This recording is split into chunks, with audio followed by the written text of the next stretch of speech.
Hi, I'm Mike London. I'm visiting with artists who are here working in the Miami Valley. Today, I'm meeting with Michael Bashaw. Hey, Michael. How you doing? Great, great, Good, Mike. good. So I don't do long introductions on these because Yeah. I really want you to tell me, and you're one of those unique artists because I know your work that is so multidimensional. So first of all, when someone says, what do you do? What kind of an artist are you? What do you say to them, Michael? Well, I'm a sculptor and a musician and performance artist, or performing artist. So that kind of wraps it up right there, I think. And when you started, what did you start with? Did you really start when you were young as a musician? No, actually, well, yes and no. My first instrument, my father. Well, first of all, my father was a drummer in a swing band back when he was young, and so we had drums in the house, and he showed me some stuff on drums when I was a kid. That was probably my first instrument, was a drum kit. And unfortunately, I didn't keep it up, you know, and stick with the drums. I did play some and formed a little group with an accordion player in the what was it, fourth grade or something like that. Very first song was "It Had to Be You," boom, boom, boom, boom, boom, boom, boom, and Yeah. and then my father also had a chromatic harmonica. So I started, which ended up being one of my instruments, one of my main instruments, flute, harmonica. We also had a piano in the house that I'd sit and pound away on. But unfortunately, didn't take lessons at the time. So I'm making up for lost time now. I love sitting down at the piano and just playing for my own sake. And it's great for music theory too. So. So how many instruments do you play? Because Oh, I the don't, question. I've never seen you play without playing at least two or three. Well, the question is, how many do I play well? And it could be none. I think I'm kind of a badass harmonica player. I'd say that, and I hope my flute playing's worthy of putting it out there. But yeah, a lot of percussion, and then I build musical sculptures, and I learn to play those. So When did that start? When did you start building those sculptures? back in the 80s, in the mid 80s, I started working on actually creating musical sculptures. I had done sculptural installation prior to that. I taught at the Living Arts Center Yes. years ago. I actually taught creative writing and poetry and multimedia, mixing visual arts and poetry and music. So I started doing these installations that involved a lot of elements, and started taking those things out into the schools, those installations out into the schools and rec centers, and then I got a job. As a kind of a creative consultant with the regional YMCA in Columbus, but I was located in Dayton, and they put me up in a studio at the downtown Y, and so I started working out of there and developing program models for youth through Ohio criminal justice system. So Just a little bit of everything. yeah, a little bit. Early on. I taught at Living Arts and then at the alternative high school. Um, that was part of the Dayton Board of Education's I'm system. really curious. When was the first, do you remember the first time you saw a sound sculpture? Uh, the very first time I saw one, I'll tell you what it was. I didn't actually see the sculpture, but I saw a film about Harry Partch called The Dream. I think it's called The Dreamer Lives On. And I had been thinking about making sound sculpture, more permanent pieces, and I actually thought about a mile-long musical composition that I wanted to create along the river, along the bikeway. Yeah. As they were just putting the bikeway in back then. But so anyway, I saw that film and was totally inspired by it. And then I read an article about a guy named Gunnar Schonbeck who taught, he was actually a resident artist at Bennington College, and he made unorthodox musical instruments. And I made a pilgrimage to Vermont and spent the day with him, looking at his instruments, playing them. I mean, he was very generous. Walked me through, and we played together. He told me about the classes that he had. He said he was always learning something new and learning how to dance and doing dance performances along with his sculptures. And at that time, he must have been in his 70s. My parents actually went to visit him. He was in his mid 80s, I believe, and he had just gotten back from China, taking a group of students to China to investigate Chinese music. And so he was very generous with my parents. He took them on the tour of his studio and showed them the instruments that he and the students made. And so he was very influential. And at this point now, Mass MoMA, in Massachusetts, Mass MoMA is now housing his instruments. They were in storage for a long time after he passed away. They're now housing over 300 of his instruments at Mass MoCA. So one of these days, I'm going to get up there and see them again in a new setting. It's interesting how there are those individuals like that are those turning points for us. Yeah, absolutely, and he definitely made a big difference. Harry Parch made a big difference in my life. I was that way. I recognized I was allowed to kind of synthesize those two art forms: visual arts, sculpture, and music, and make something out of it. And then actually start doing performances with the instruments and traveling with them and touring with the groups. And right. So tell me, for those that don't know, tell me. Oh, there we go. The city. It's a city, man. It's a. I'm down in the hood. I'm in the hood. So tell me about Puzzle of Light. So if someone hears that term and they don't know and they haven't been out and they haven't heard, talk to me about Puzzle of Light. Well, that's the name of one of the musical groups that my wife Sandy and I play in, and it's evolved over the years. In the present incarnation, I think all the members have been together about 12 or 13 years now.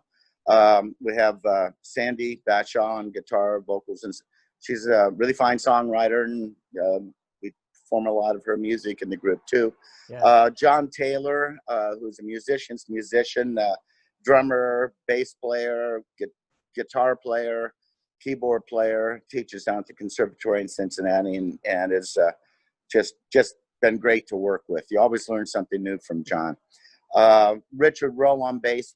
Richard has played in a lot of different groups over the years. I first played with Richard in a band called the Slugs back in the late 70s, early 80s with Joe Tuss, who you're talking the county. Joe played in county former county administrator. Joe played in that group.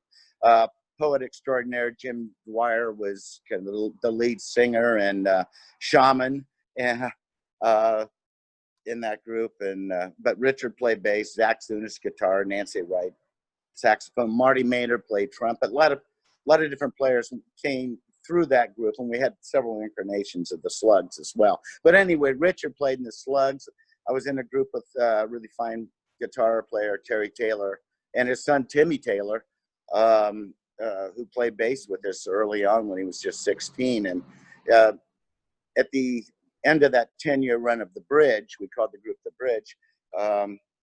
Richard Roll, Dickie Roll played bass in that group, and then Dickie plays in Puzzle now as well. Let's see. And then Eric Reith, of course, plays hand drum percussion. So and Eric, great player, I've known for years as well. Yeah, if someone hears your name, sometimes they hear it associated with theater of sound. Yeah, right. And so explain that. I won't. Well, Theater of Sound is the name of the production when we use sound sculptures. Yeah. So it could be the same musicians playing on those, or it could be musicians from, we have another group called The Elements with Rick Good and Sharon Leahy, yes, who formerly had Rhythm and Shoes, That's right. and of course Rick had Hot Mud Family, and um, and we've worked with them with the sound sculptures as well. So we've done performances with both the elements on the sound sculptures and with Puzzle of Light on the sound sculptures. Have you, over the years, when you've created something with the sound sculptures, have you ever created something that then you really became attached to and just used over time more and more, rather than just a one-time, sculpture? Oh, absolutely. Yeah. Well, as a matter of fact, I'm up in my studio now. It's a 5,000 square foot studio in the old Davis sewing machine company. And all the main sculptures that we used on tour are up here. And so when we do rehearsals, we do them up here in the studio, and we use these sculptures. And we've used them for film production. We've used them for production of play. The second incarnation of Stuart McDowell's play at Rice State, the 1913 The Flood. Yes. We used the sound sculptures for a lot of the more harrowing moments in that flood scene. We redid the music Oh, wow. for a number of reasons. Well, I won't even get into that, but Yeah. So yeah, we've used them a lot for a lot of different things besides just using them in concert. I've also done workshops where I've used the sculptures, and people get a chance to play them. It used to be they'd come up into the studio and we do these performances or these workshops up here.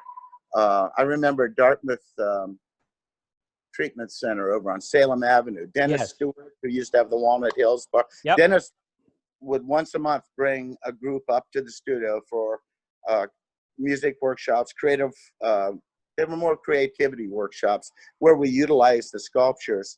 And some of those were really, really incredibly emotional experiences, not just for his clients, but for me as well.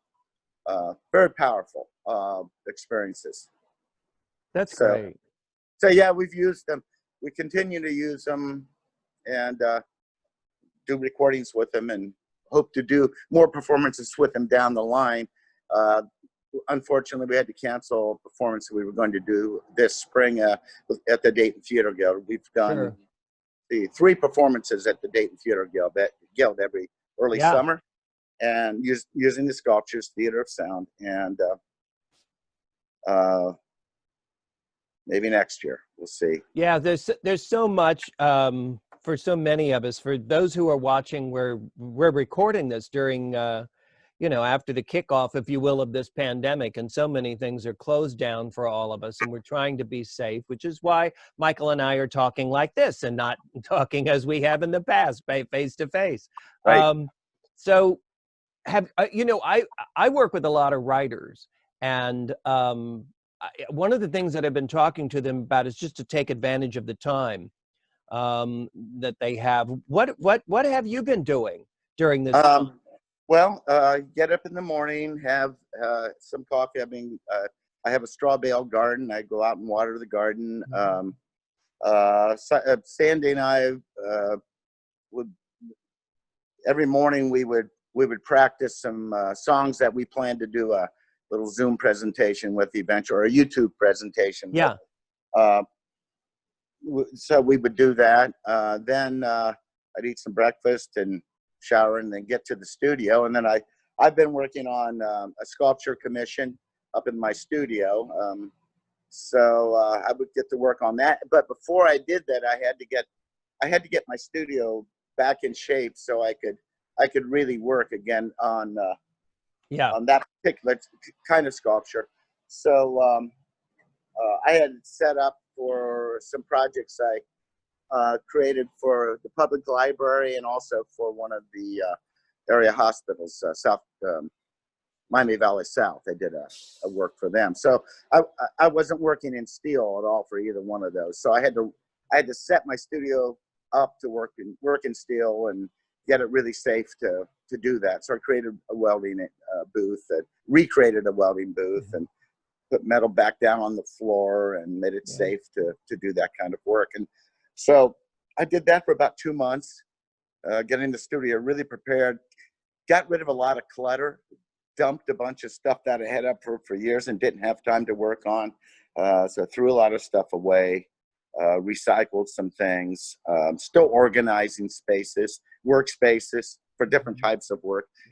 Set up a little my music area, have the music area, have the welding area, have assembly area for working in other mediums, and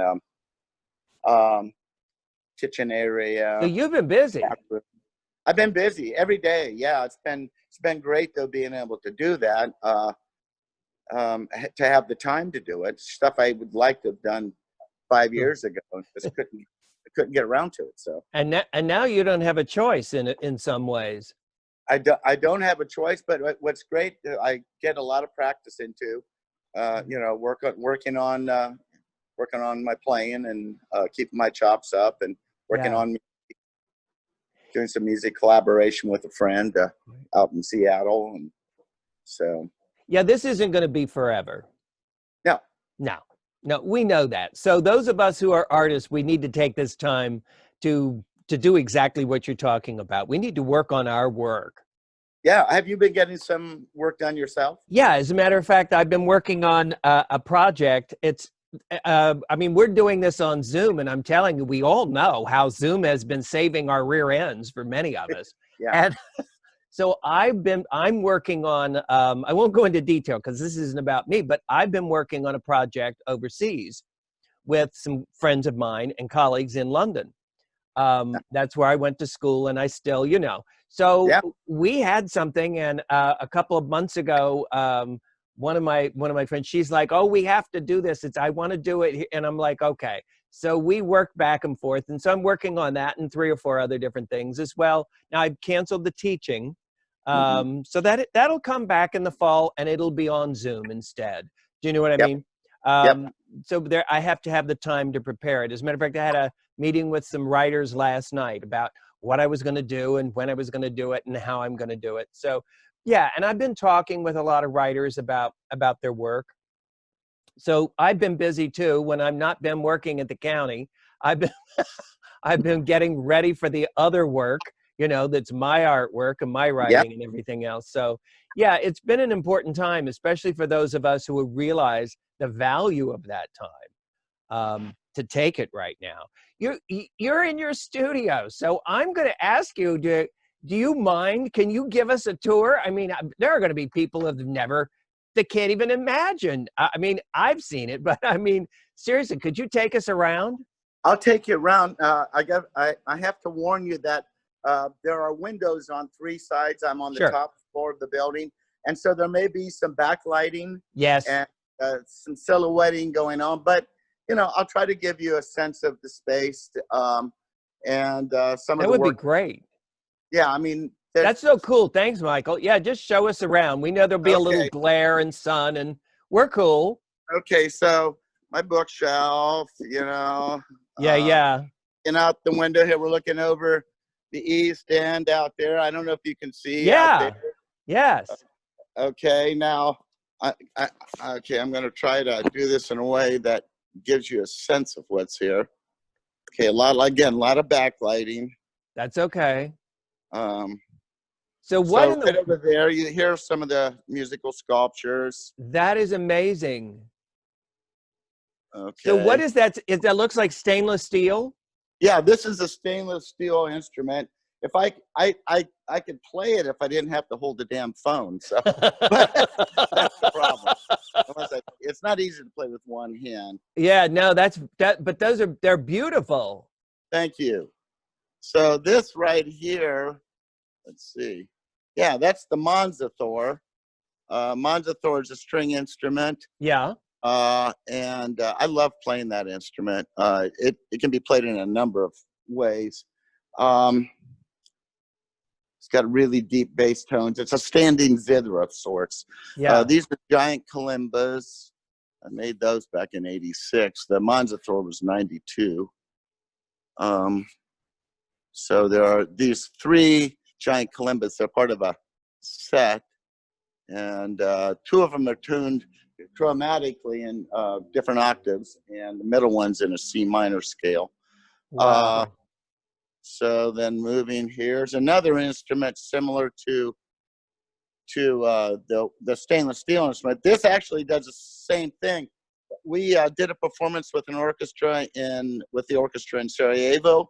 Yeah. So we went to Sarajevo, and rather than ship the I call it Globo, which was that stainless steel one, that was going to cost a fortune to ship. So I made another instrument that could be broken down and taken over in ski bags, and we didn't have to pay for any shipping at all. We took them over. We took it over as luggage. Yeah, yeah, that's cool. So that worked out. Here's a wooden. Is that another kalimba there? Is that yeah, a good this one? is the wooden one here. Yeah. This is a wooden one. Yeah, you know what? I love hearing you play that. I've heard you play the wooden one. I don't think I've heard this one. Yeah. Okay. So.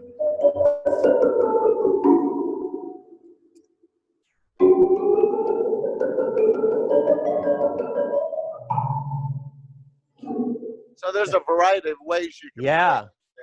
Absolutely. So anyway, and then you can use other.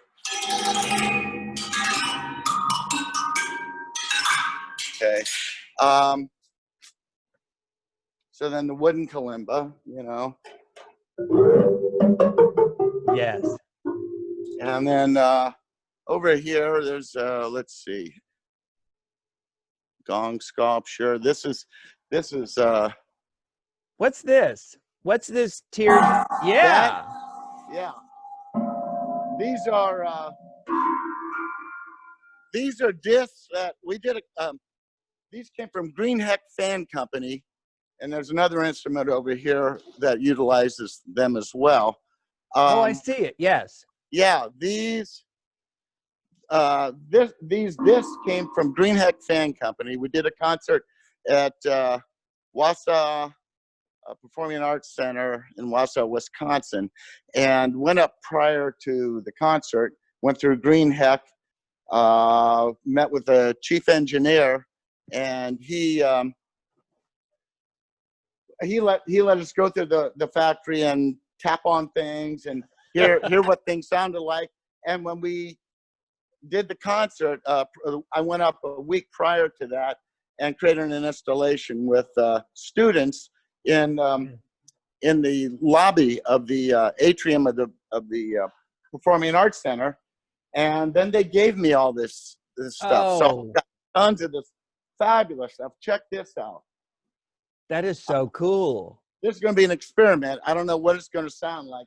It's going to be weird because I'm going to take the mic of the phone, and put it inside this gong, and you're going to hear it. Yeah, yeah, do it.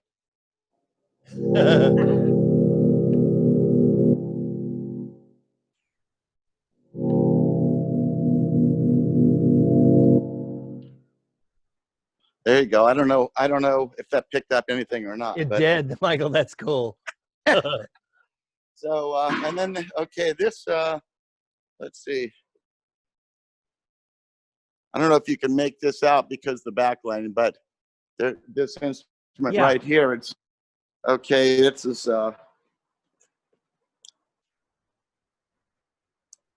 yeah, there it is. It's kind of a filigreed grid, or, and then these bells. This is, they call it this is the time machine. That's a trip. This this is an instrument based on an chromatic organ marimba, and I don't know if you can make that out or not.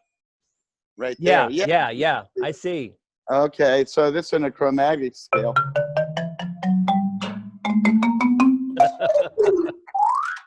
Oh, that's so cool. What? It's like, what don't you have there? This is the memory boat.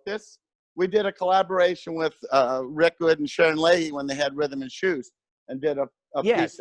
Sharon choreographed and Rick wrote the music for it.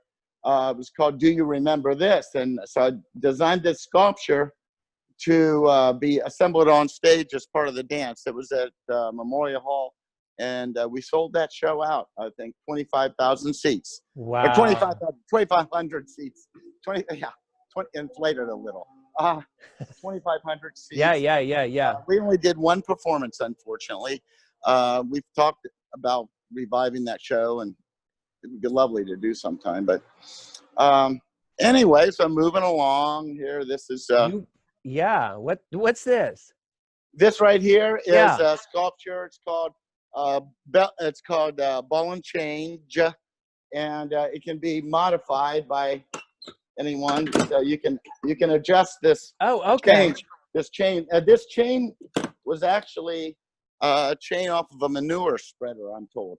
I found it at the scrapyard, but that's I don't know if you can see I that. don't doubt that one bit. Yeah, right.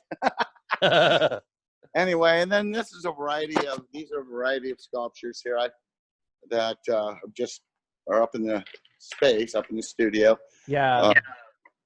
And let's see. Then my work area back in here. Here's the welding area back in here. Okay. So I've got my welding screen, metal on the floor. This is a new piece that I'm working on, and just about finished with it. And it'll have a nipple gong hanging in the center here. Let's see there. Can you make that out? Yeah. Yeah, there it is. Yeah. That's exciting. Yeah, I was real pleased to get this thing to the point where it's just about finished. And yesterday, I think I welded. I've got two more welds, and I'm done. Yeah. With it. You know, I call this the dancer. The dancer? The dancer. Yeah. Oh, look at this. You know, Michael, one of these days, you know, out in the future when things have changed, maybe it's going to be a year from now, who knows? But I've got to bring my grandson who's studying welding. Mm-hmm. He's into anything with metal and welding and figuring it all. I mean, I think he would just get the biggest kick out of that. Sure. I mean, it would open a whole new world to him about welding. Yeah, is he going to Hobart welding school? No, he's up at CTC. Yeah, of course they've had, you know, they're going through the same thing with all the other schools, but he's not giving up. It's one of those things I'm really happy for him, because he's been blessed to know what he wants. And that's been something he's wanted for a long time, since, you know, since he was much younger. So he's, you know, he's in his senior year and he's committed to it, and there's no way around it. And it's like, yeah, but I want him to see some. So one of these days, when the time comes when it's, you know, when we can all breathe again easily. Yeah, that's great. Stay healthy so we can. Yeah, absolutely. Michael, this has been awesome. I'm not going to take any more of your time, but I hope, can we do this again sometime? Sure. Because there's so many things I would love to talk to you about. Sure. That'd be fine. We're just starting to get rolling now. So yeah. No, that would be great, because I really want to talk to you about music styles and just so many things, because the way you integrate, you know what I'm talking about. But I'm gonna be conscious of time today. I'm gonna wrap up. For anybody who's watching though, Michael, if they say, this is fascinating, I want to know more about what their music sounds like, where would they go online? Where would they find your music or your work? Well, there's a Puzzle of Light website. Okay. Andy set up. And then there's also Rick and Sharon have, it's called Leahy Good. It's the Leahy Good website. Great. And go to the Elements page, and that will have some songs on it that we do with them. It's more Americana style. Sure. There's a website. I have a website, Michael Bashaw website, where you can see a lot of this sound sculpture and other sculptures and public sculptures, and so there's a variety of ways to access that. Okay, that's online. great. Yeah, no, we have to be able to have some time to do some more, and maybe maybe I want to talk to Sandy about songwriting sometime. So you put a bug in her ear and tell I her. will. I'm going to become. I need to talk to a songwriter like her. But Uh, anyhow, for any she's as good as it gets. She and Rick is Good are both two fabulous songwriters that work amen. in this region. Really. Yeah, yeah, no, she's amazing. I just, wow. I won't talk about. I just love her work. But yeah, so Sandy's on my list. I need to talk to her about songwriting. For everybody else who's watching this, those are some of the places to go. Google, and you'll find those places. You'll find Michael Bashaw. You'll find Puzzle of Light. You'll find all of the elements, everything. Look Yeah. for those kinds of things. For anybody else, if you want to know more about Culture Works is the organization that helps to support so many artists and so many arts organizations in our community. Go to cultureworks.org. That's the website. You'll find all about becoming a member. You'll find about many of the arts organizations and artists that they support.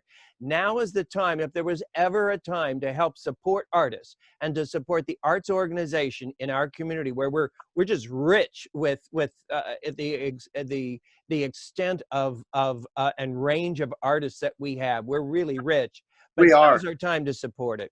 Yeah, and Michael, I will say, Culture Works has helped us immensely over the years. And also, the other thing, you brought up the community of artists. That I just feel fortunate to live here, where there's this great community of artists who kind of look out for each other, and encourage each other's work. And it's been a great place to do work, and affordable. So. Yeah. Yeah, no, this has been great. So everybody watching, go to cultureworks.org, Google the Bashaws, you, Michael, and Puzzle of Light. Michael, thank you for this. We're going to find some more time another day. You put a bug in Sandy's ear and tell her I need a songwriter to talk to someday. Right. All right, you take care of yourself and be safe. Thank you, Michael. You too. All righty, thank you. Bye-bye.